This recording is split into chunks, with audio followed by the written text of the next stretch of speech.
buying your very first home. You hear that, and yeah, it can sound pretty intimidating, right? But honestly, it doesn't have to be. In fact, we're going to take what feels like this huge, overwhelming process and turn it into a clear, totally manageable plan that you can actually follow. So here's our game plan. We'll cover getting financially ready, building your team, the actual home search, making an offer, and finally, closing the deal. This is the roadmap that's going to take you from just thinking about it to holding the keys. All right, let's jump in. Okay, first things first. Before you even think about browsing listings online, the most important work, the real foundation, happens with your finances. And this right here, this visual really nails the whole owning versus renting debate. Look, when you're renting, that money you pay every month, poof, it's gone. You're basically paying off someone else's mortgage. But when you own, that same monthly payment starts building your own wealth, your own equity. It turns a bill into a real financial asset over time.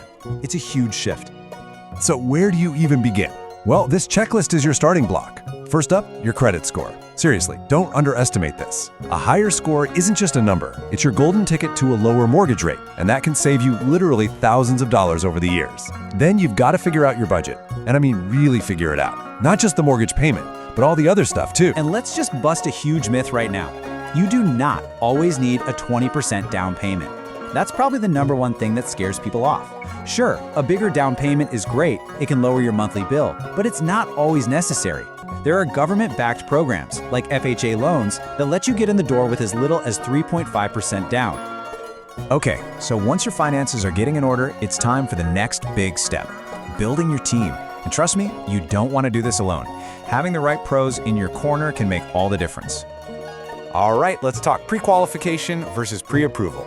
Think of pre-qualification as a casual chat. It gives you a ballpark idea of what you can afford. But pre-approval, that's the real deal. That's when the lender has actually checked your pay stubs, your bank statements, all of it. A pre-approval letter tells the seller, hey, this person is serious and the bank is ready to back them up. In a hot market, that's not just an edge, it's often essential. So, who gets you that pre-approval? You could go to a bank, or you could use a mortgage broker. A broker is kind of like your personal shopper for loans. They're not loyal to one bank. Their job is to shop around with a bunch of different lenders to find the absolute best rate and terms for you. A good local broker can be amazing, giving you that one-on-one service.